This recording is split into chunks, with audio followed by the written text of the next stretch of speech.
தன்னை ஏவிஎம் பள்ளியிலிருந்து வந்த மாணவராக அறிமுகம் செய்து கொள்பவர். களத்தூர் கண்ணம்மாவில் முதலில் உதவி இயக்குனராக தன் திரைத்துறை பயணத்தை துவங்கியவர். கனிமுத்து பாப்பாவில் இயக்குனராக அறிமுகமானவர். 70 படங்களுக்கு மேல் இயக்கியவர். அதில் பல படங்கள் வெள்ளி விழாவை கண்டவை. தமிழில் மட்டுமல்ல, தெலுங்கு மற்றும் கன்னட திரைப்படங்களையும் இயக்கியவர்.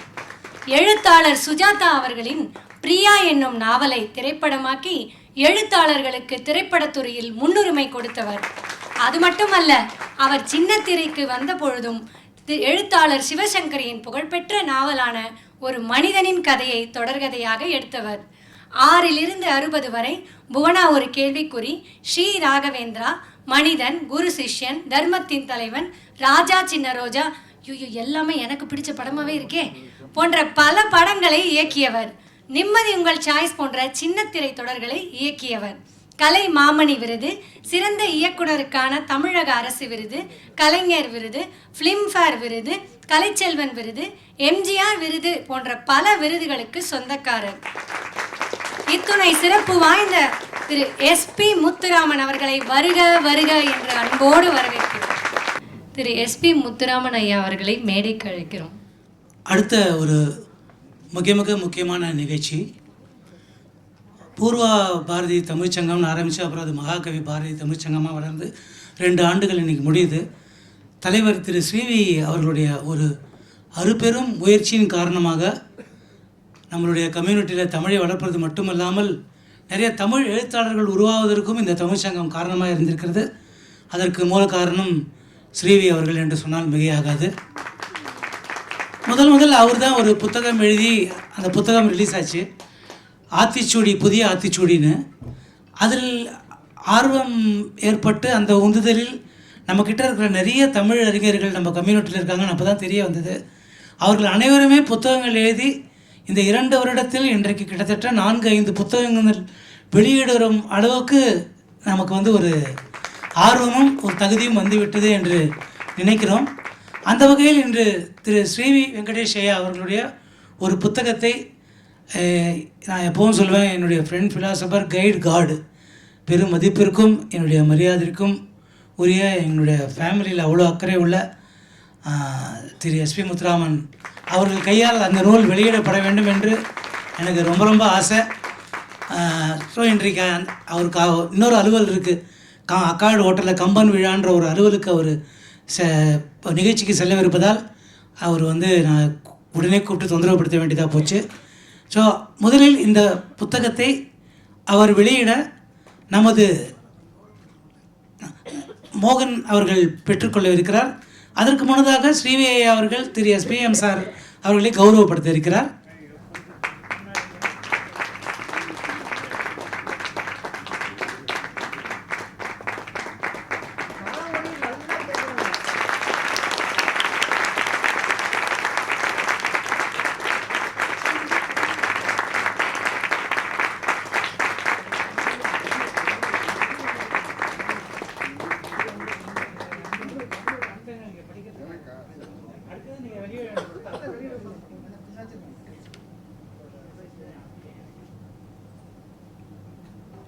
ஸ்ரீ வெங்கடேஷ் ஐயாவின் புத்தகத்தை திரு எஸ்பி முத்துராமன் ஐயா வெளியிட திரு மோகன் அவர்கள் பெற்றுக்கொள்கிறார்.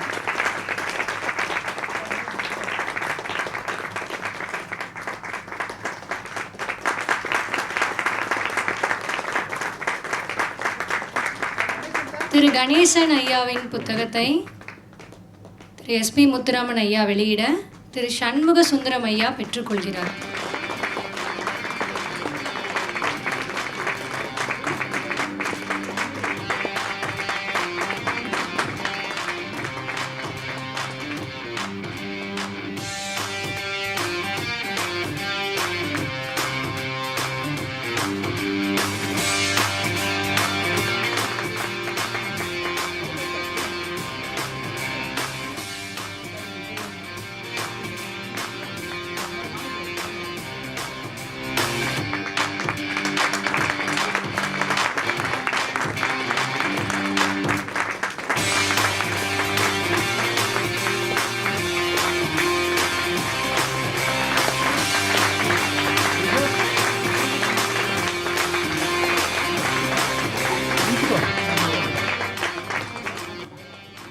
அடுத்ததாக இந்த 2 வருடங்கள் நமது பாரதி தமிழ்ச்சங்கம் நடத்திய பல்வேறு நிகழ்ச்சிகளில் பங்கேற்று அதில் மிகவும் சிறப்பாக, இந்த சிறப்புனாக்க அது வந்து ஒருத்தரோட இன்னொருத்தர் உயர்ந்தவர்னு பாகுபாடு படுத்தல, அவர்களுடைய ஈடுபாடும் அவர்களுடைய அர்ப்பணிப்பும் அவர்களின் முழு ஒத்துழைப்புக்காக அவர்களை ஊக்கப்படுத்த நாங்கள் தரும் பாரதி விருதுகள். அந்த வகையில் முதல் செட் ஆஃப் அவார்ட்ஸை திரு எஸ்பி முத்துராமன் அவர்கள் கையால் இங்கு ஒரு 11 பேர் பெற இருக்கிறார்கள். அவர்களை ஒருவர் பின் ஒருவராக மேடைக்கு அழைக்கிறேன். தயவுசெய்து ரொம்ப நேரம் கடத்தாமல் வந்து வாங்கி கொண்டு செல்ல வேண்டும் என்று தாழ்மையுடன் கேட்டுக்கொள்கிறேன். முதல் அவார்டை பெறுபவர் சிறந்த பாடகர். இது 2 வருடங்களுக்காக சேர்த்து தரப்படுற அவார்டு. திரு ஞானேஸ்வரன் அவர்களை மேடைக்கு அழைக்கிறேன். சிறந்த பாடகி அவார்டை வாங்குபவர் சுவாதி அவர்கள். சிறந்த நடிகை மலர்விழி அவர்கள். சிறந்த பட்டிமன்ற பேச்சாளர் ஹரீஷ் அவர்கள். சிறந்த செயல் வீரர் ஆண் நாகராஜன் அவர்கள். சிறந்த செயல் வீரர் பெண் மல்லிகா அவர்கள். சிறந்த தொகுப்பாளினி இதோ இங்கே அசத்திட்டு இருக்கிற மகாலட்சுமி அவர்கள். சிறந்த பன்முக கலைஞர் ஸ்ரீவித்யா அவர்கள். சிறந்த நடன கலைஞர்கள் பிரபுகுமாரி அவர்களும் துர்கா சாய்ராம் அவர்களும். இது எனக்கே சொல்றது கூச்சமாக இருக்குது. சிறந்த கவிஞர் கணேசன் அவர்கள்.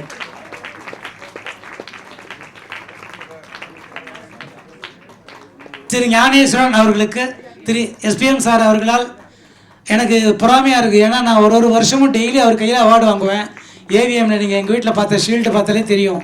முதல் தடவை நான் மேடையில் அனௌன்ஸ் பண்ணி இன்னொருத்தர் அவர் கையால் அவார்டு வாங்குறது கொஞ்சம் காண்டாக தான் இருக்குது. சிறந்த பாடகி சுவாதி அவர்கள் வரவில்லை. சிறந்த நடிகை மலர்விழி அவர்கள். பாரதியாராக நடித்து நமது மனதை கொள்ளை கொண்ட மலர்விழி அவர்கள். சிறந்த பட்டிமன்ற பேச்சாளர் திரு ஹரீஷ் அவர்கள். இன்னைக்கு ஒரு புதுமுகமாக அவர் வரப்போறார், நடுவராக வரப்போறார் பட்டிமன்றத்தில். சிறந்த செயல் வீரர் ஆண் நாகராஜன். எந்த பிரதிபலனும் எதிர்பார்க்காமல், எந்த அங்கீகாரத்தையும் வேண்டாமல் ஓடி ஓடி தேனி போல் உழைக்கும் நாகராஜன் அவர்கள்.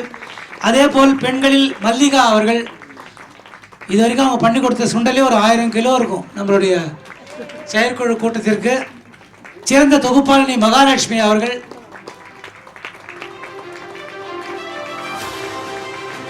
மகாலட்சுமி அவர்களுடைய தமிழும் அவர்களுடைய ஹாஸ்ய உணர்வும் உங்களுக்கு நன்றாக அறிந்த விஷயங்கள் தான். சிறந்த தொகுப்பாளினி மகாலட்சுமி அவர்கள் காணவில்லை. சிறந்த பன்முக கலைஞர் ஸ்ரீவித்யா அவர்கள். பாட்டு, டான்ஸு, இன்னும் என்னென்ன இருக்கோ எல்லாம் அவங்க. சிறந்த நடன கலைஞர்கள் பிரபுகுமாரி அண்ட் துர்கா சாய்ராம்.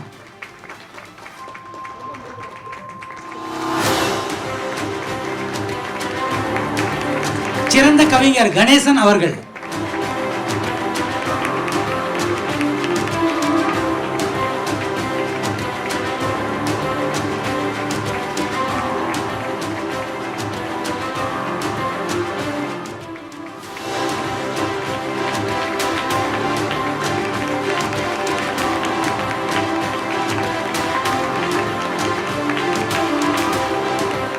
இதைத் தொடர்ந்து அவசர அலுவல் இருப்பினும் நமது வேண்டுகோளை ஏற்று இங்கு வந்த இயக்குனர் திரு எஸ்பி முத்துராமன் ஐயா அவர்களை சில நிமிட நேரம் பேசி எங்களது 2வது ஆண்டில் அடியெடுத்து வைத்திருக்கும் மகாகவி பாரதி தமிழ்ச்சங்கத்தை, 3வது ஆண்டில் அடியெடுத்து வைத்திருக்கும் தமிழ்ச்சங்கத்தை பற்றி சில வார்த்தைகள் பேசி எங்களை ஆசீர்வதிக்கும்படி தாழ்மையுடன் கேட்டுக்கொள்கிறேன்.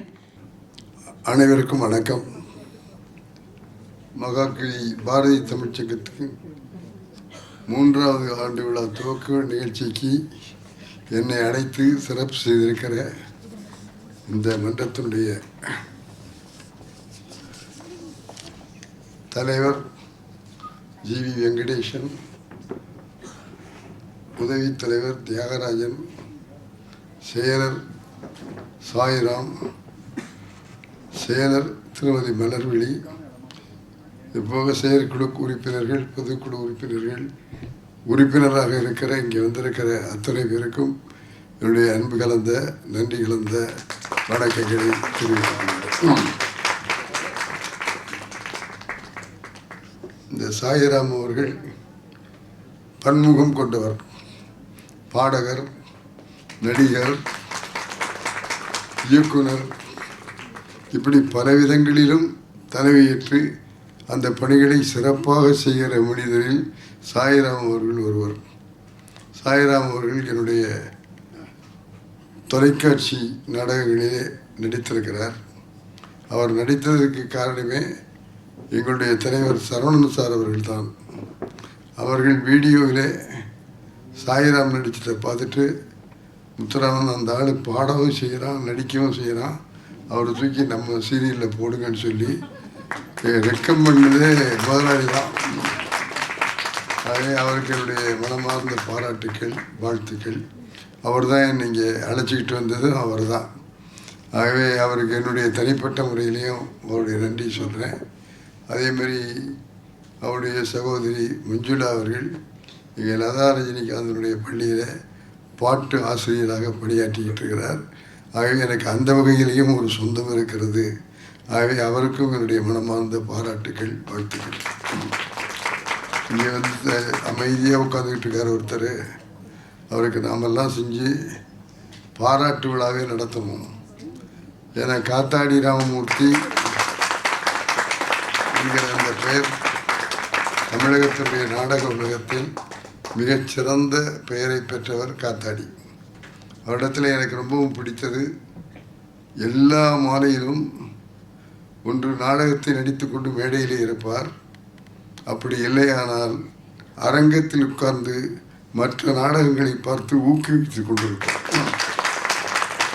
எல்லோருக்கும் அந்த மனசு வராது, நடிக்கிறது தான் போவாங்களே தவிர மற்றவங்களுடைய நாடகங்களை பார்த்து பாராட்டுகிற அந்த பெருந்தன்மை பலருக்கு இருப்பதில்லை. ஆனால் காத்தாடிக்கு அந்த பெருந்தன்மை இருக்கிறது இருக்கிறது இருக்கிறது. அவருடைய வாழ்க்கையே நாடகத்துக்காகத்தான் அவர் மூச்சு விட்டுக்கிட்டு இருக்காரு. எங்கே பாருங்கள், நாடகத்தை பற்றி தான் பேச்சு, நாடகத்தை பற்றி தான், கதையை பற்றி தான் பேச்சு. அப்படி தன்னையே நாடகத்துக்கு அர்ப்பணித்து கொண்டவர் காத்தாடியவர்கள். அவருக்கு ஒரு முறை நல்ல முறையில் கையெழுத்தி மனமாற உளமாற வாழ்த்துங்கள். இங்கே பாரதியினுடைய பெயரில் இந்த சங்கத்தை நடத்தி கொண்டிருக்கிற உங்கள் அத்தனை பேருக்கும் என்னுடைய மனமார்ந்த பாராட்டுக்கள், வாழ்த்துக்கள். இந்த பாரதிய உரத்த சிந்தனை என்கிற அமைப்பில் நம்முடைய உதயம் ராம் அவர்கள் நடத்தி கொண்டிருக்கிறார்கள். அதில் சிவசங்கரி அம்மா, விசு சார், டாக்டர் பத்மநாபன், இப்படி எல்லாருமே அதில் இருக்காங்க. அது 7 ஆண்டு காலமாக நாங்கள் உரத்த சிந்தனை மூலமாக பாரதி உலா என்பதை என்ற தலைப்பில் தமிழகத்தில் இருக்கிற பள்ளிகளுக்கும் கல்லூரிகளுக்கும் போய் மாணவ மாணவிகளிடத்தில் பாரதியினுடைய பாடல்களை சொல்லி, எழுத்துக்களை சொல்லி மாணவர்களுக்கு விழிப்புணர்வு உண்டாக்கி கொண்டிருக்கிறோம். அதுவும் சுமார் 60,000 மாணவ மாணவிகளை இதுவரை சொல்லியிருக்கிறோம். ஆகவே அந்த மாதிரியான ஒரு வாய்ப்பை அளித்திருக்கிற ஒரு சிந்தனைக்கு என்னுடைய பாராட்டுக்கள். அதை போலவே நீங்களும் பாரதியினுடைய பெயரிலே அந்த அமைப்பை வைத்து நடத்தி கொண்டிருக்கிறீர்கள். இது வெறும் அமைப்பு அல்ல, இது ஒரு இயக்கம், தேசிய உணர்வு கொண்ட இயக்கம். பாரதியின் பாடல்களை நாம் மீண்டும் நினைவுபடுத்திக் கொண்டிருக்கிறோம் என்றால் தேசிய உணர்வு வந்து கொண்டிருக்கிறது என்று பொருள். ஆகவே தேசிய உணர்வு வந்து கொண்டிருப்பது சும்மா இல்லை. இங்கே இருக்கிற நீங்களெல்லாம் சேர்ந்து பாரதியை பற்றி சொன்னீங்கன்னா வருங்கால உலகத்தில் பாரதியினுடைய புகழ் நிலைத்து நிற்கும், உயர்ந்து நிற்கும். ஆகவே அந்த வேலையை செய்து கொண்டிருக்கிற இந்த பாரதி சங்கத்துக்கு என்னுடைய மனமார்ந்த பாராட்டுக்கள், வாழ்த்துக்கள். இந்த கூட்டு குடும்பம் ஒன்றா சேருது, எல்லாம் குறைஞ்சிக்கிட்டே வருது. முந்தி இருந்த அந்த உறவும் பாசமும் நட்பும் போய் எல்லாம் செல்ஃபோனில் ஹலோவாக தான், அதில் கையாட்டிய ஹலோ தான். யாரும் நெஞ்சார மனசார நட்போடையும் பாசத்தோடையும் உறவோடையும் வாழ்கிறோமோன்னா இல்லை.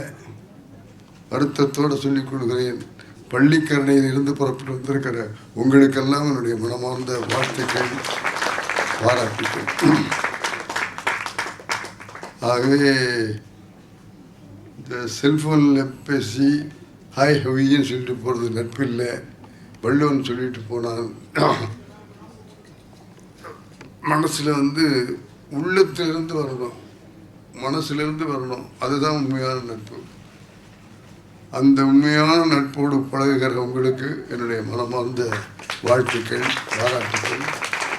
இந்த அலோசனை காலத்தில் போய் உள்ளத்தினுடைய உறுதியிலிருந்து பேசுகிற அந்த நட்பையும் குடும்ப உறவையும் நாம் வளர்த்து கொள்ள வேண்டும் என்பதற்கு இந்த விழாக்கள் துணையாக இருக்க வேண்டும். அதற்கு நீங்கள் எல்லாம் ஒத்துழைப்பு கொடுத்து அந்த உறவு முறையை வளருங்கள், வாழ்த்துங்கள். அங்கே தான் அந்த அன்பு இருக்கும். ஆகவே அந்த அன்பு இருக்க வேண்டும் என்றால் அந்த உறவு இருக்க வேண்டும், உறவு இருக்க வேண்டும் என்றால் அந்த நட்பு இருக்க வேண்டும். அதுபோல வாழ வேண்டும் என்பதை இந்த நிகழ்ச்சியுடைய செய்தியாக உங்கள் முன்னாலே வைத்துக்கொள்ள ஆசைப்படுகிறேன். இங்கே வருஷம் 2 வருஷமாக அவங்க நடத்தியிருக்கிற நிகழ்ச்சிகளை எல்லாம் பார்த்தா இவ்வளவு நிகழ்ச்சிகளை நடத்த முடியுமா அப்படின்னு எனக்கு ஒரு கேள்வி தோணுது. நாடகம் நடத்தியிருக்கிறாங்க, பட்டிமன்றம் நடத்தியிருக்கிறாங்க, பாடல் நடத்தியிருக்கிறாங்க. ஆக இப்படி முத்தமிழையும் வளர்க்கிற மன்றமாக இந்த மன்றம் இருக்கிறது. அதை நடத்துகிற அந்த நிர்வாகிகளுக்கும் உறுப்பினர்களுக்கும் என்னுடைய மனமார்ந்த பாராட்டுக்கள், வாழ்த்துக்கள். இங்கே நம்முடைய இதில் ஐயா நடத்தியிருக்கிற பட்டிமன்றம் பேச்சு இதிலெல்லாம்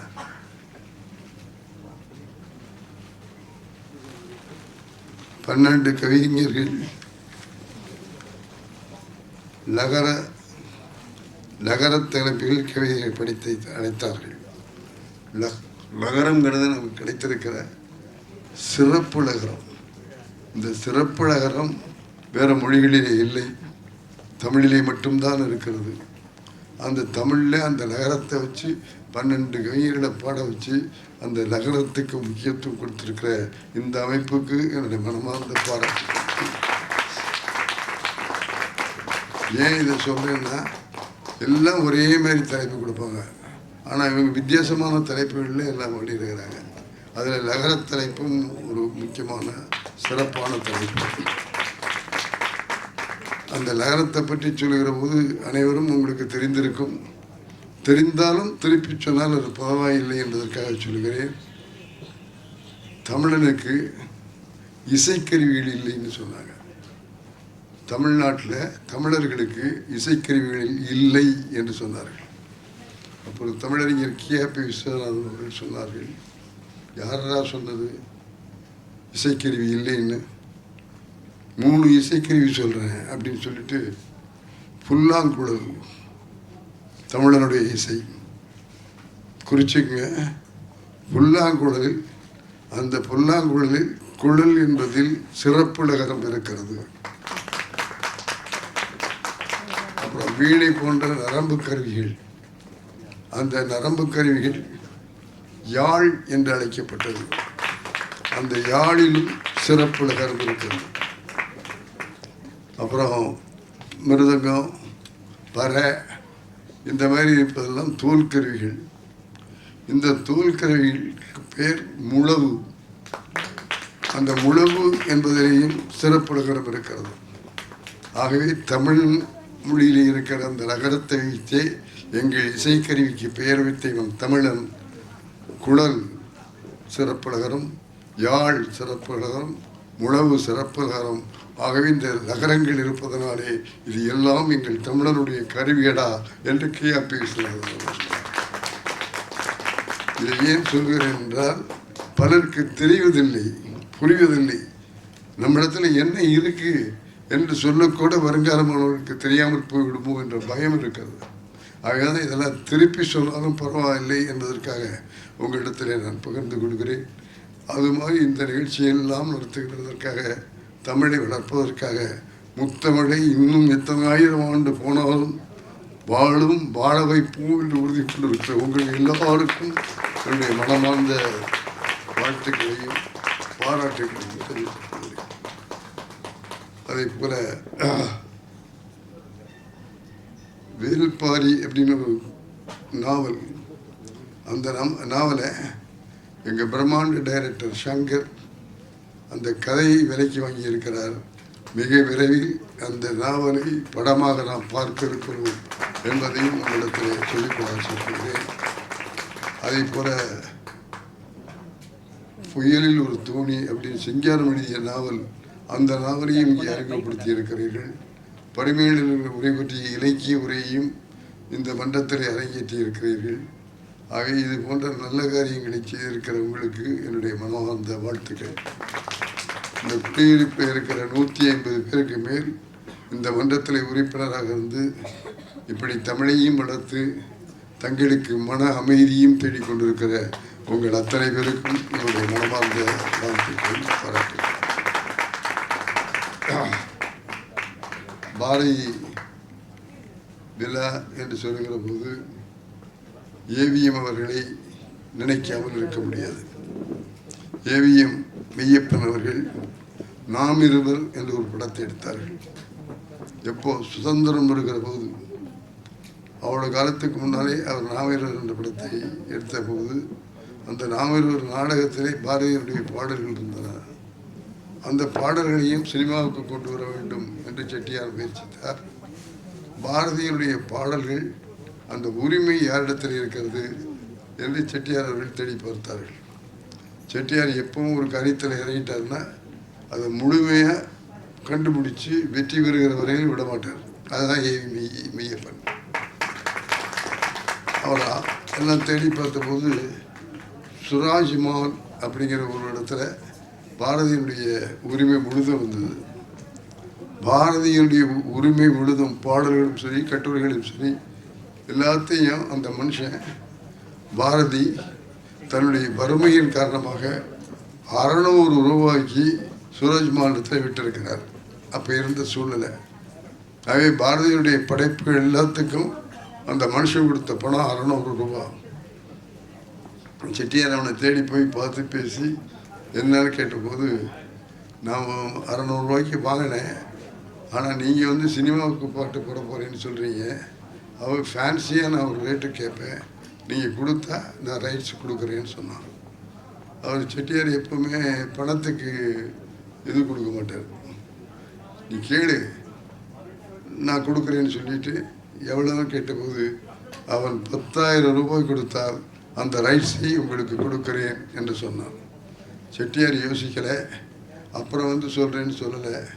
அவன் மனசு மாறிடுமோங்கிறதுக்காக உடனே 10,000 ரூபாய் கொடுத்து அந்த பாரதியுடைய ரைட்ஸை எல்லாம் செட்டியார் அவர்கள் வாங்கி நாம் இருவர் படத்தில் பாரதியினுடைய பாடல்களை போட்டு அந்த பாரதியினுடைய பாடல்கள் தமிழ்நாடு முழுக்க மூலை முழுக்கெல்லாம் போய் பாரதி என்ற ஒரு தேசிய கவிஞன் இருந்தான், அவனுடைய பாடல்கள் தான் இது என்று வெளிப்படுத்திய பெருமை ஏவிஎம் அவர்களை சேரும் என்பதை மகிழ்ச்சியோடும் பெருமையோடும் அவர்களுக்கு சொல்லியிருக்கிறார்.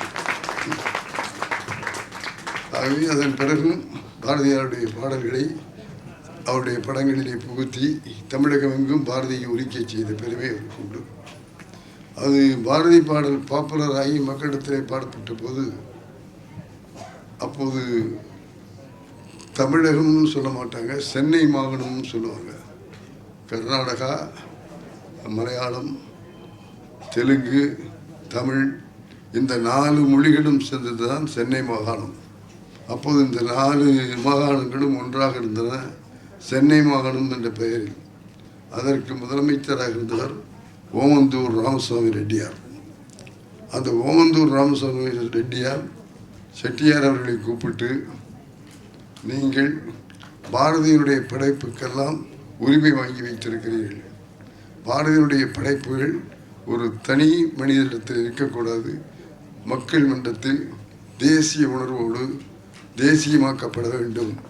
ஆகவே ஏவிஎம் நீங்கள் எவ்வளவு பணம் கேட்டாலும் அரசு கொடுக்கும், அந்த பாரதியுடைய உரிமைகளை அரசுக்கு கொடுத்து விடுங்கள் என்று கேட்டார்.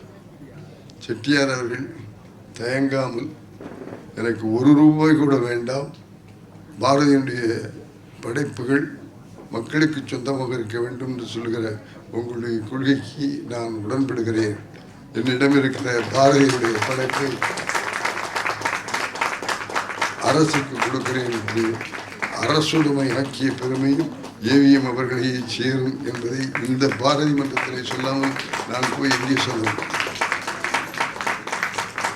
ஆகவே அப்படித்தான் பாரதியுடைய பாடல்கள் எல்லாரும் புத்தகமாக போடுவதற்கும் பாடல்களாக ஒழிப்பதற்கும் இன்றைக்கு செய்து கொண்டிருக்கிறோம் என்றால் அதற்கு மத்தியிலே ஏவிஎம்மும் ஓமந்தூர் ரெட்டியார் அவர்களும் இருக்கிறார்கள் என்பதை மகிழ்ச்சியோடும் பெருமையோடும் சொல்லி அவர்களுக்கு என்னுடைய நன்றியை வணக்கத்தை இருகரம் கூப்பி தெரிவித்துக்கிறேன்.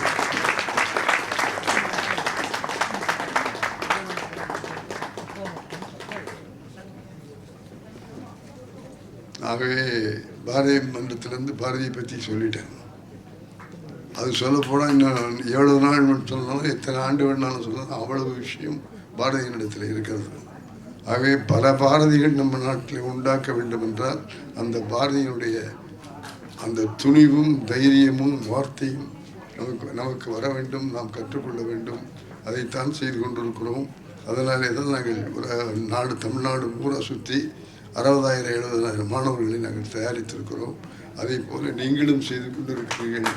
அதற்காக உங்களையும் நான் மனமாற வாழ்த்துகிறேன். அதை என்ன நம்ம விட்டுட்டோம், நிறைய விஷயம் நம்மள்கிட்ட இருக்கு. அதை வெளிக்கொணர்ந்து மக்களுடைய விழிப்புணர்வு கொண்டு சேர்க்காம இருக்கோம். அப்படி சேர்க்கிற உங்களை வெறும் மன்றமாக நான் கருதவில்லை, ஒரு இயக்கமாக உங்களை நான் பார்க்கிறேன்.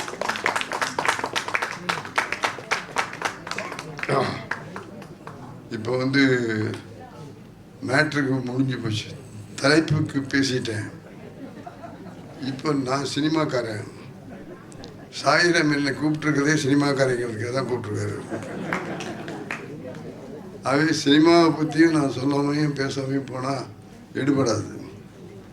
ஆகவே நான் சினிமாவை பற்றி சொல்லுவதானால் நிறைய விஷயம் இருக்குது. நான் 60 ஆண்டு காலமாக திரைத்துறையில் இருக்கிறேன் என்பதை மகிழ்ச்சியோடு சொல்லுகிறேன். முதல் நான் ஏவிஎம்மில் செட்டியார் அவரிடத்தில் போய் சொல்லி நான் சினிமாவில் சேர்கிற போது அவர் சொன்னார், நீ தென்றல் பத்திரிகையில் கண்ணதாசனோட வேலை செய்கிற, ஆகவே எடிட்டிங்னா உனக்கு என்னென்னு தெரியும். பத்திரிகையில் எது வேணுமோ அதை வச்சுக்குவீங்க, வேண்டாம் அதை தூக்கி போட்டுருவீங்க, அதுதான் எடிட்டிங். அது உங்கள் பத்திரிகையில் இருக்குது. அதேமாரி சினிமாவிலையும் ஒரு எடிட்டிங் இருக்குது. அந்த எடிட்டிங் ரூமில் தான் நல்லதை வச்சுக்கிட்டு நல்லா இல்லாத விஷயங்களை வெளியே போட்டுருவாங்க. அது மாதிரி செய்கிறது தான் எடிட்டிங். சினிமாவுக்கு ஜங்ஷன் எடிட்டிங் டிபார்ட்மெண்ட்டு. ஆகவே நீ சினிமாவில் சேர்ந்து முன்னுக்கு வரணும்னா முதல்ல எடிட்டிங்கை பழகிக்கும். ஆகவே எடிட்டிங்கில் உன்னை நான் அப்ரண்டிஸாக சேர்க்க சொல்கிறேன்னு சொல்லி என்னை எடிட்டிங்க்கு சரியாக வழிகாட்டி எடிட்டிங் தான் அஸ்திவாரம். ஆக அங்கே எடிட்டிங்கில் போய் கற்றுக்கன்னு சொல்லி என்னை எடிட்டிங்கில் அப்ரண்டிஸாக சேர்த்தது ஏவிஎம் செட்டியார் அவர்கள். அப்போது சீஃப் எடிட்டராக இருந்தவர்கள் சூர்யா கே சங்கர். அவங்க இடத்துல போய் நான் எடிட்டிங்கை கற்றுக்கொண்டேன். ஆகவே ஏவிஎம்மில் வேலை பழகிறவனாக தான் நான் சேர்ந்தேன். அதன் பிறகு எடிட்டிங்கிலிருந்து குமரன் சார் அவர்கள் சொல்லி உதவி இயக்குனராக போய் பணியாற்ற ஆரம்பித்தேன். அந்த படம் என்னை பற்றி அறிமுகப்படுத்துகிற போது சொன்னார்கள், களத்தூர் கண்ணம்மாவில் எஸ்பி முத்துராமன் பணியாற்றினார். களத்தூர் கண்ணம்மாங்கிற படத்தில் தான் நான் உதவி இயக்குனராக போய் பணியாற்ற ஆரம்பித்தேன். அந்த களத்தூர் கண்ணம்மா எந்த படம்னு தெரியுமா? இன்னைக்கு உலக நாயகனாக இருக்கிறான் கமலஹாசன். அவன் 4 வயசு பையனா காதில் பூ வச்சுக்கிட்டு அம்மாவும் நீயே அப்பாவும் நீயேன்னு பாட்டு பாடிக்கிட்டு அறிமுகமான படம் தான் களத்தூர் கண்ணம்மா. அது ஜெமினி கணேசன் சாவித்திரியில் நடித்தாங்க. அந்த படத்தில் நான் உதவி இயக்குனராக சேர்ந்து படிப்படியாக வளர்ந்து இன்றைக்கி டைரக்டராக வந்திருக்கிறேன். படிப்படியாக வளர்ந்தோன்னா ஏவிஎம் ஸ்டுடியோங்கிற ஒரு பெரிய இன்ஸ்டிடியூஷன். அன்றைக்கி இந்த ஃபிலிம் இன்ஸ்டியூட்லாம் கிடையாது. ஏவிஎம் ஸ்டுடியோ தான் திரை உலகத்துக்கு பல்கலைக்கழகம். நல்லா கைதட்டலாம். 80 வருஷமாக நடக்கிற ஸ்டுடியோ. இந்தியாவுடைய தமிழ், ஹிந்தி, தெலுங்கு, கன்னடம், சிலோனில் இருக்கிற சிங்களம், இவ்வளவு மொழிகள்லையும் படம் எடுத்து 160 படங்களுக்கு மேலே ஏவிஎம் தயாரித்திருக்கிறார்கள். 80 வருஷம் ஆகியிருக்கு. அந்த இன்ஸ்டியூட்டில் நாங்கள் பல்கலைக்கழகம் கருதுகிற அந்த இன்ஸ்டியூட்டுக்கு வேந்தர் வந்து ஏவிஎம் ஐயப்ப செட்டியார், அவருடைய பிள்ளைகள் முருகன், குமரன், சரவணன், பாலசுப்ரமணியம் இவர்களெல்லாம் துணைவேந்தர்கள். அங்கு பல இயக்குநர்கள் வந்து படங்களை இயக்கியிருக்கிறார்கள். அவர்கள் அத்தனை பேரும் அந்த பல்கலைக்கழகத்துடைய பேராசிரியர்கள். ஆகவே நான் பல இயக்குநர்களிடத்தில் வேலை தேடுவதற்கு அந்த ஏவிஎம் பல்கலைக்கழகம் எனக்கு துணையாக இருந்தது.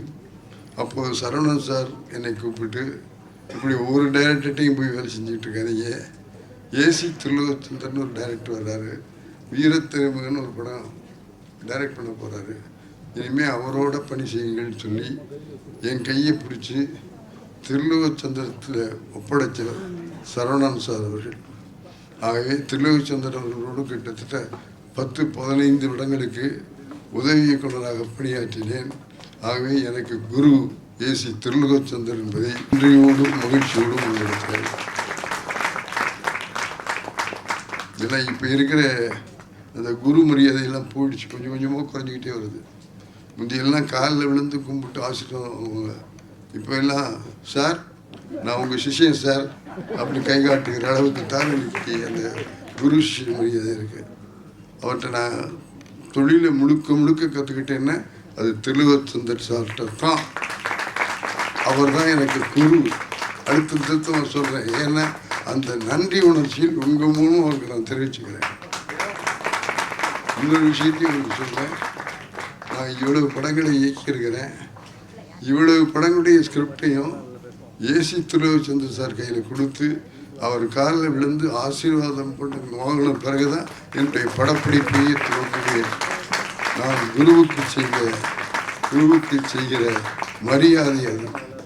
ஆகவே அந்த குருவுக்கு மரியாதை செய்தது, அவரை வணங்கி ஆசீர்வாதம் விட்டுக்கொண்டதுனால்தான் முத்துராமன் இன்றைக்கு உங்கள் முன்னாலே மேடையில் நின்று ஒரு இயக்குநராக பேச முடிகிறது என்பதை உங்களிடத்தில் சொல்லிக்கொள்ள ஆசைப்படுகிறேன். ஆகவே குரு சிஷ்யன் உறவு இருந்தால் நிச்சயமாக வெற்றி பெற முடியும். ஆக இது எனக்கு கிடைத்த பாடங்கள். அதன் பிறகு குகநாதன் சார் அவர்கள் தயாரித்த கனிமுத்து பங்கிற படத்தை நானே சுயமாக இயக்கி டைரக்டராக தமிழகத்திலே அறிமுகமானேன். அதன் பிறகு பல படங்களை நான் இயக்கிய பிறகு மீண்டும் செட்டியார் அவர்கள் நீ வந்து படம் பண்ணு அப்படின்னு சொல்ல வச்சு, ரஜினியும் கமலையும் நீ படம் பண்ணிக்கிட்டு இருக்கிற, ஆகவே அவங்களையே வச்சு நீ ஸ்டுடியோவுக்கு படம் பண்ணு அப்படின்னு எனக்கு சொன்னாங்க. எங்கே மாணவனாக படித்தேனோ அந்த பல்கலைக்கழகத்திலேயே இயக்குநராக வாய்ப்பு தந்தார்கள் என்பதை உங்களிடத்தில் மகிழ்ச்சியோடு சொல்லியிருக்கிறேன். அதன் பிறகு கிட்டத்தட்ட 19 படங்களை ஏவிஎம் ஸ்டுடியோவுக்காக நான் இயக்கியிருக்கிறேன். அதில் ரஜினி படம், கமல் படம் என்று பெரிய ஆர்டிஸ்டுடைய படங்கள் போகிறது. அது முரட்டுக்காடு அங்கே தான், சகலகலாவலம் அங்கே தான். ஆகவே அந்த மாதிரி படங்களை எல்லாம் பண்ணி ஏவிஎம் ஸ்டுடியோவிலே 19 படங்களை இயக்கியிருக்கிறேன் என்பதை உங்களிடத்தில் பெருமையோடு மகிழ்ச்சியோடு அந்த ஏவிஎம் சரவணன் சார் சொல்லுவார், நாங்கள்லாம் ஏவிஎம் ஐயப்ப பிறந்த பிள்ளைங்க. எஸ்பி முத்துராமன் எங்கள் ஏவிஎம் நிறுவனத்தில் வளர்ந்த பிள்ளை, எங்களோடு கூட பறக்காத சகோதரன் என்று சொல்லுவார். ஆகவே அப்படி இருக்கிற எனக்கு ஏவிஎம் தந்த மரியாதையில் நான் எடிட்டிங்கில் வேலை செஞ்சேங்கிறதுக்காக அங்கே புதிதாக ஆரம்பிக்கப்பட்ட எடிட்டிங் ரூமுக்கு எஸ்பிஎம் சூட் என்று பெயர் வைத்திருக்கிறார். சங்கர் இயக்கி சூப்பர் ஸ்டார் ரஜினிகாந்த் நடித்து வெளிவந்த படம் சிவாஜி. அந்த சிவாஜி படத்துக்கு நான் துணை தயாரிப்பாளர் என்று டைட்டில் போட்டு என்னை பெருமைப்படுத்தினார். ஒரு அப்ரண்டிஸாக வேலையில் சேர்ந்த நான் துணை தயாரிப்பாளர் என்கின்ற பெயரை பெறுகிற அளவுக்கு வளர்ந்தேன். அதற்கு காரணம் உழைப்பு உழைப்பு உழைப்பு. இதை ஏன் சொல்கிறேன் அப்படின்னா, முடியுமா முடியுமா முடியுமான்னு கேட்டுக்கிட்டு இருந்தால் முடியாது. முடியும் முடியும் முடியும் என்ற லட்சியத்தோடு பணியாற்றினால் எதுவும் முடியும். எண்ணி துணிக கர்மம் துணிந்தவன் என்ன எடுக்கு என்று சொல்வார்கள். உள்ளே போய் நான் வருவேண்டான்னு சொன்னால் தான் வர முடியும். அப்படி வந்தவர்கள் தான் நாங்கள் எல்லாம். எந்த விதமான பேக்ரவுண்டும் இல்லை. எங்களுடைய தொழில் தான் எங்களுக்கு பேக்ரவுண்ட். அதை வச்சு வாழ்ந்தா வர முடியும். இங்கே எல்லாம் பெரியவங்களாக இருக்காங்க சார். அடுத்த முறை வரும்போது இளைஞர்களையும் கூட்டிவாங்க சார். இல்லை, நாங்கள் சொல்லுகிற கருத்துகளில் சில விஷயங்கள் இவங்க ஒருத்தர் தானே தருறாரு. லட்சுமி நாராயணன் ஒருத்தர் தான் இளைஞராக தர்றாரு.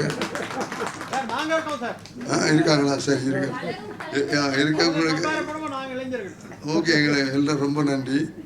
நான் ஒரே ஒரு விஷயத்தை மட்டும் குணத்தில் தெளிவுபடுத்தி சொல்ல ஆசைப்படுகிறேன். வெற்றி என்பது வேறு யார்கிட்டையும் இல்லை. எனக்கு அவர் இல்லை, பணம் இல்லை, ரெக்கமெண்ட் பண்ண ஆள் இல்லை அப்படிலாம் சொல்லாத. வெற்றி உன் கையிலே இருக்கிறது. அந்த வெற்றியை நோக்கி நீ பயணம் செய்வதுன்னு முடிவெடுத்து அதை லட்சியமாக்கிட்டீங்கன்னா அந்த வெற்றி வந்து ஒன்று சேரும். ஒரு நல்ல 4 விஷயம் சொல்கிறேன். நாங்கள்லாம் வெற்றி பெற்றோம் அப்படின்னு சொன்னால் தொழிலில் இருந்த ஈடுபாடு.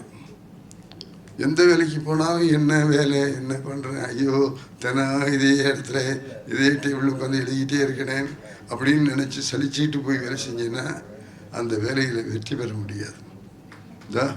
காத்தாடி மாதிரி நாடகமே தொழில், நாடகமே வாழ்க்கை, அப்படியே என்று இருக்கிற அந்த ஈடுபாடு வேணும். எந்த வேலையை நீ செஞ்சால் நீ ஈடுபாட்டோட்டு செஞ்சால் நிச்சயமாக அதில் வெற்றி பெற முடியும்.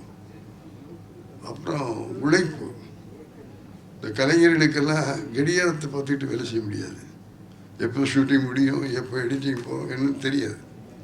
நாங்கள் உண்மையாக சொன்னால் வீட்டில் தூங்கிய நாட்களை விட ஸ்டுடியோவில் தூங்கிய நாட்கள் தான்.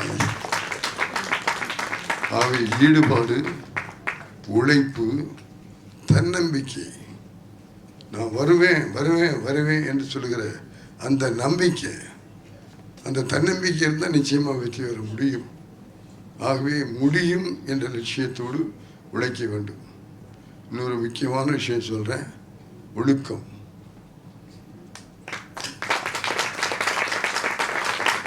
இன்னைக்கு நான் ஒழுக்கத்தோடு உங்கள் மத்தியில் பகிர்ந்து கொள்ள ஆசைப்படுறேன்.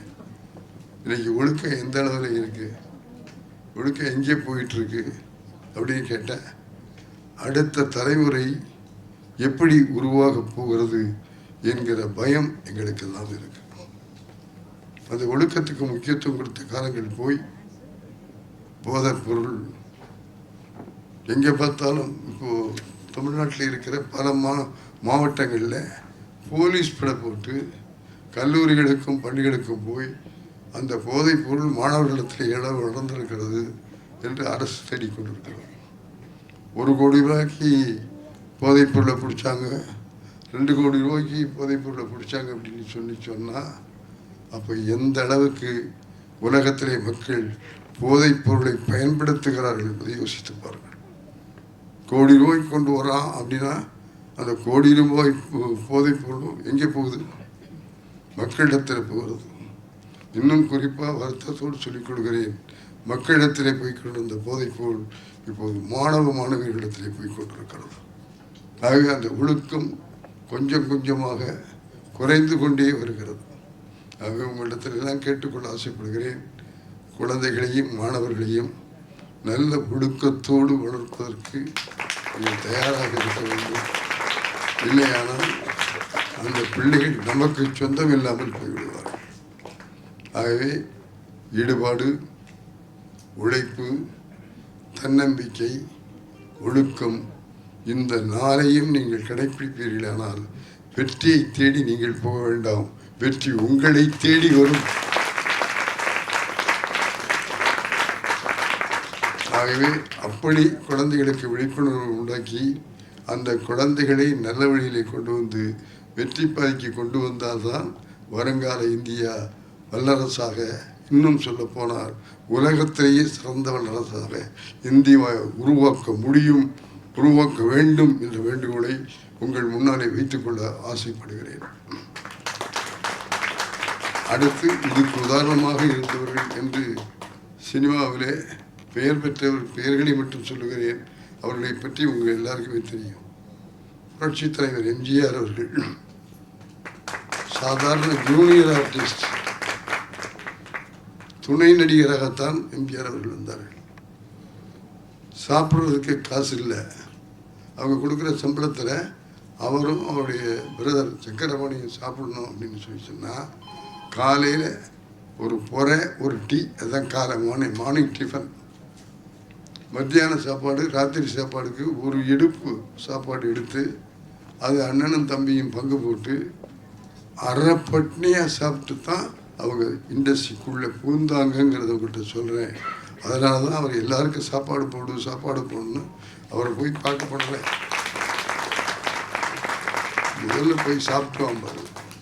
அவரை போய் பார்க்க போனால் நீ வந்த விஷயத்தை அப்புறம் சொல்லி இப்போ போய் சாப்பிட்டு வாம்பாரு. ஆகவே சாப்பாடு எவ்வளவு முக்கியமான விஷயங்கிறத அந்த பட்டி கிடந்து வாழ்ந்தாங்களே அந்த வாழ்க்கையில் அந்த நெருப்பு ஒரு வயிற்றில் எரிஞ்சதுனால தான் சாப்பிடுங்கன்னு சொல்லி சொன்னார். அடுத்து அண்ணன் சிவாஜி கணேசன். அன்னைக்கும் இல்லை, இன்னைக்கும் இல்லை, நாளைக்கும் இல்லை. அவர் தான் நடிக்கிறதுக்கு அதில் எந்த விதமான சந்தேகம் இல்லை. கிறிஸ்துவுக்கு முன்னாலே கிறிஸ்துவுக்கு பின்னாலே என்று சொல்வதைப் போல நடிப்பை பொறுத்தளவு சிவாஜிக்கு முன்னாலே சிவாஜிக்கு பின்னாலே என்றுதான் சரித்திரம் எழுதப்படும். ஆகவே நடிகரை மறக்கவே முடியாது. அவர் செய்யாத கதாபாத்திரமே இல்லை. அவரோட நான் 3 படங்களை டைரக்ட் பண்ணியிருக்கேன். என்ன வேணும்னு சொல்லிட்டோம்னா டைரக்டர் விரும்புறதுலேருந்து இன்னும் ஒரு படி மேலே போய் அந்த கேரக்டரை பதிவு செய்ய. அந்த டைலாக் பேப்பர் வாங்கி படிக்கிறது, மனப்பாடம் பண்ணுறது அந்த வேலை இல்லைன்னா முத்து அந்த சீனை ஒரு தடவை படிப்பேன். நல்ல சீன் இன்னொரு தடவை படிப்பேன். சரின்ட்டு நான் போய் மற்ற வேலைகளை பார்த்துக்கிட்டு இருந்து சிவாஜியை திரும்பி பார்த்தா நான் சொல்லிட்டு அந்த வசனங்களை மனசுக்குள்ளே அவரே சொல்லி பார்த்து நடித்து பார்த்து முத்து இங்கே வாம்பாரு, என்னென்ன நான் நடிக்கிறேன் பாரு. அண்ணே என்னென்ன நீங்கள் போய் நடிக்கிறவன், நீ டைரக்டரு, இந்த படத்துக்கு இந்த கதைக்கு என்ன வேணுமோ அதை அண்ணங்கிட்ட வாங்கிக்க அப்படின்னு என்கிட்ட 2 விதமாக ஆக்ட் பண்ணி காட்டி எது உனக்கு வேணும் பாரு, நான் 2வது செஞ்சு நல்லா இருக்குன்னேன். ஓகே பாரு. யார்? சிவாஜி கணேசன். எஸ்பி முத்துராமனுக்கு கொடுத்த மரியாதை இல்லை, டைரக்டருக்கு கொடுத்த மரியாதை என்பதை உங்களுக்கு சொன்னேன். அதனால தான் அவர் வளர்ந்தார் இன்னைக்கும் பதிவு செய்யப்பட்டிருக்கார். அடுத்து நான் சொல்ல ஆசைப்படுவது ஜெமினி கணேசன். இந்த 2 பேரும் மோதி பெரிய ஆளாக இருக்கிற நேரத்தில் நடுவில் பூந்து காதல் பண்ணனா வந்தவர் ஜெமினி கணேசன். யாரை விட்டாலும் காதல் பண்ணுவார். அது அவர் ராசி. சில பேருக்கு தான் அந்த ராசி கிடைக்கும். ஆகவே அப்படி ஜெமினி கணேசன் காதல் பண்ண அவர் உள்ள பூந்து வந்தாங்க. இப்படி பல நடிகர்கள் வந்தார்கள். அதன் பிறகு ஒரு காலகட்டத்தில் எங்கள் கமலஹாசன் 4 வயசில் சினிமாவில் என்ட்ரு பண்ணி அதன் பிறகு படிப்படியாக வளர்ந்து சினிமாவை ஒரு ஆராய்ச்சி இடமாக வைத்துக்கொண்டு பல புதுமைகளை பூத்தி கற்றுக்கொண்ட பெருமை கமலஹாசன். என்னையெல்லாம் திட்டுவான், என்ன முத்துராமன் சார் குண்டுச்சட்டிகளையும் குதிரை ஓட்டிகிட்ருக்கீங்க, டெல்லியிலே உலக சிறந்த படங்களுடைய விழா நடக்குது, வருஷத்துக்கு 10 நாள் அங்கே போய் படம் பாருங்கள் அப்படின்னு எங்களை எல்லாம் அங்கே கூப்பிட்டு போய் அந்த படங்களையெல்லாம் பார்க்க வைத்து எங்களையும் அந்த பாடத்தை கற்றுக்கொள்ளுகிற மாணவர்களாக ஆக்கிய பெருமை கமலஹாசனுக்கு சேரும். இந்த காலத்தில் ஒரு விஷயத்தை மட்டத்தில் பகிர்ந்து கொள்ள ஆசைப்படுகிறேன். இப்போது ஆர்டிஃபிஷியல் இன்டெலிஜென்ஸ் அப்படின்னு ஒரு துறை வந்திருக்கு. அந்த துறையில் வித்தியாசமான முறைகளில் ப்ரெசன்ட் பண்ண முடியும் அப்படின்னு சொல்கிறாங்க. ஆர்டிஃபிஷியல் இன்டெலிஜென்ஸ், செயற்கை நுண்ணறிவு என்று சொல்லுகிற அந்த துறையை 70 வயசு கமலஹாசனுக்கு இப்போ 70 வயசு. 70 வயசில் அமெரிக்காவுக்கு போய் ஆர்டிஃபிஷியல் இன்டெலிஜென்ஸை படித்து கொண்டிருக்கிறார் என்பதை உங்களிடத்தில் சொல்லிக்கொள்கிறேன். உங்கள் பிள்ளைகிட்ட சொல்லுங்கள், படிக்க வேண்டிய வயசுலேயே படிக்க மாட்டேங்கிறீடா, படித்து முடிக்க வேண்டிய வயசில் அமெரிக்காவில் போய் படிச்சுக்கிட்டு இருக்கிறானே. இது ஏன் சொல்ல, இந்த உணர்வுகளெல்லாம் பிள்ளைகளிடத்தில் போய் சேர வேண்டும். இருக்கு, ஒரு 70 வயசில் போய் அமெரிக்காவில் படிக்கிறதுங்கிறது சாதாரண விஷயம் இல்லை. அதுக்கு ஒரு விருப்பம் வேணும், அதுக்கு ஒரு இன்ட்ரெஸ்ட் வேணும், கற்றுக்கொள்ள வேண்டும் என்று துடிப்பு இருந்தால் தான் செய்ய முடியும். அதை கமலஹாசன் செய்து கொண்டிருக்கிறார், போய் அதை படிச்சுட்டு வந்திருக்காரு. இது பத்தாதுன்னு இப்போது பாராளுமன்ற உறுப்பினராகவும் ஆகியிருக்கார். கைதட்டலாம், ஏன் நமக்கான அரசியல் கட்சிக்காக சொல்லலாம். ஒரு சாதாரண குழந்தை நட்சத்திரம் வந்து இவ்வளவு செய்ய முடியும்னு அவன் பண்ண படங்கள், போட்ட மேக்கப்பு, வித்தியாசமான படங்கள், இதெல்லாம் எங்களுக்கு படம். கமல் அப்படி செய்கிறாரா, இப்படி செய்கிறாரா என்று நாங்களே கற்றுக்கொண்டிருக்கிறோம். ஆக இதையெல்லாம் தயவு செஞ்சு உங்கள் பிள்ளைகளிடத்தில் சொல்லுங்கள். 70 வயசில் ஆர்டிஃபிஷியல் இன்டெலிஜென்ஸை படிக்க முடியும் என்று சொல்லுகிற கமலை பின்பற்றுங்கள், கற்றுக்கொள்ளுங்கள். அடுத்து எங்கள் சூப்பர் ஸ்டார் ரஜினிகாந்த், மரியாதைக்குரிய பாலச்சந்தராலே அறிமுகப்படுத்தப்பட்டவர். பாலச்சந்தருடைய ஒரு படத்தில் ஃபஸ்ட்டு ஷாட்டு ஒரு கதவை தள்ளிக்கிட்டு ரஜினிகாந்த் உள்ள வருவார். சிம்பாலிக்காக நான் சொல்கிறது, பாலச்சந்தருடைய படத்துக்காக ரஜினி கதவை திறந்துக்கிட்டு உள்ளே வரல, தமிழக மக்களுடைய இதய கதவை திறந்து கொண்டு அன்றைக்கே ரஜினிகாந்த் நம்ம மனசில் வந்து இடம் பிடிச்சிட்டார். முதமாக அவர் எங்கிட்ட நடித்த படம் பூனா ஒரு கேள்விக்குறி. அந்த படத்தில் சிவகுமாரை வில்லனாக போட்டு, வில்லனாக நடிச்சுக்கிட்டு இருந்த ரஜினிகாந்த் ஹீரோவை போட்டு எடுத்தோம். அந்த படத்தில் நடிக்கிற போது ஃபஸ்ட்டு டே ஷூட்டிங் ஃபுல்லாக ஒரு தடவை வசனத்தை படித்து காமிச்சிட்டு எங்கிட்ட துணை இயக்குனர் லட்சுமி நாராயணன் இருக்கார், அவர்கிட்ட நீங்கள் ரஜினிக்கு சொல்லி கொடுத்துங்க, நான் உள்ளே போயிட்டு ஷார்ட்டை பார்த்து வரேன்னு சொல்லிட்டு உள்ளே போகிறேன். இவர் படித்து எப்போவுமே எங்களுக்கு வாத்தியார் அவர் லட்சுமி நாராயணன் தான். படித்து அவர் பாடம் சொல்லிகிட்டு இருக்காரு. திடீர்னு பார்த்தா ரஜினி சாரை காணும். எங்கடா போனார் சார்? தெரியலன்னு சொல்கிறாங்க. ஒரு நாள் ப்ரொடக்ஷன்லேருந்து வெளியே இருந்து உள்ளே வர்றான்னு சொல்கிறாரு. சார் கேட்டுக்கிட்ட நடந்து போயிட்டுருக்காரு சார், கேட்டுக்கிட்ட நடந்து போயிட்டுருக்காரு. இங்கே ஷூட்டிங் இருக்குது, எப்படி நடந்து போனார்? அப்படி எங்கள் ப்ரொடக்ஷன் கூப்பிட்டு வாங்கன்னு போய் கூப்பிட்டு வர சொன்னாங்க. வந்தார். என்ன முத்துராமன் சார், பாலச்சந்தர் சார் முழு படத்துக்குமே இந்த டைலாக் கொடுக்க மாட்டார். நீங்கள் ஒரு காட்சியில் இவ்வளவு டைலாக் நான் பேசணும்னா நான் பேசுவேன்னு நினைக்கிறீங்களா? பட் எனக்கு பேசுறதுக்கு தைரியம் இல்லை சார் அப்படின்னு. நீ பேசுவேன்னு தான் நான் புக் பண்ணியிருக்கோம். அது நான் இவ்வளவையும் ஒரே ஷாட் எடுக்க மாட்டேன். நீ படிச்சுட்டு எது வரல ரெடின்னு சொல்லி அது வரல ஷாட்டு. 4 லைன்னா 4 லைன், 5 லைன்னா 5 லைன், அது மட்டும் எடுத்துக்கிறேன். ஆகவே அதை பற்றிலாம் கவலையே படாத. உன்னால் முடிஞ்ச அளவுக்கு நீ செய், அது உன் ஸ்டைலில் செய். நாங்கள் சொல்கிறதெல்லாம் கேட்காத, உன் ஸ்டைலில் செய். நான் குறைச்சி ஷார்ட் எடுத்துக்கிறேன் அப்படின்னு 4 லைனாக அவரை பேச வைத்து எடுத்த படம் பூனா ஒரு கேள்விக்குறி.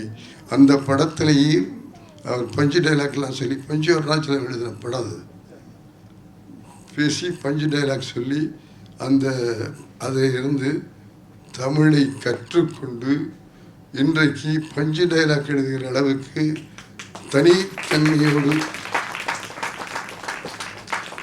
வாங்குறாருங்கிறீங்களே, அது சும்மா வாங்கலை, வாங்குவதற்கான அடித்தளத்தை ஏற்படுத்தி கொண்டார்.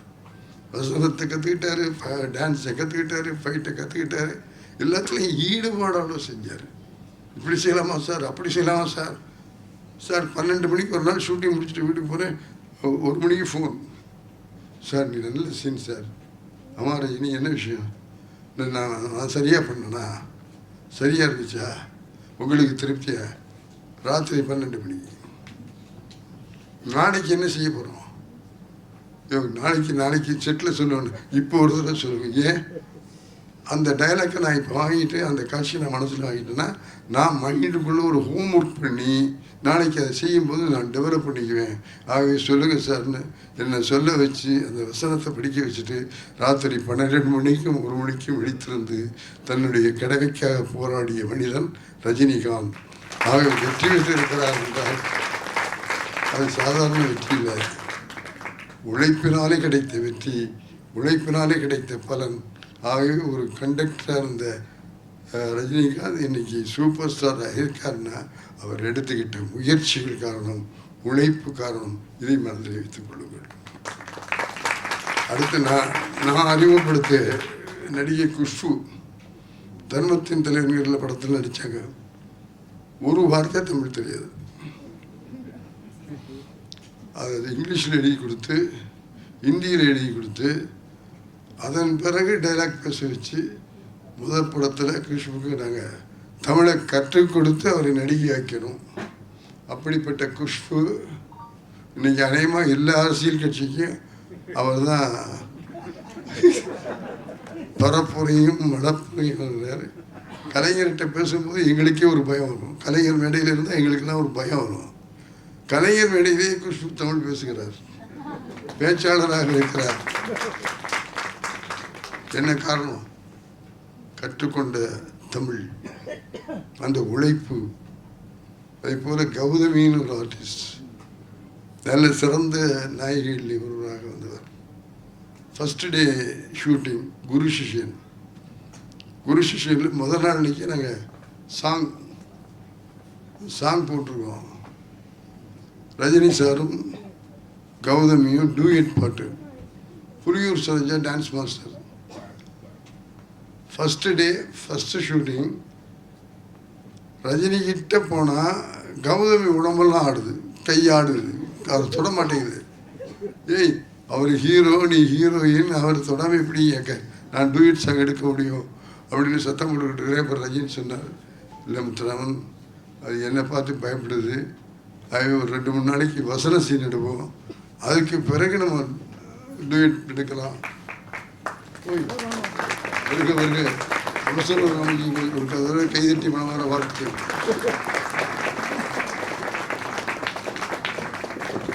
அப்படின்னு சொல்லி அன்றைக்கி ரஜினியை பார்த்து பயந்து நடுங்கின அதே கௌதமி தான் சிறந்த கதாநாயகிகளில் ஒருவராக வந்தார்.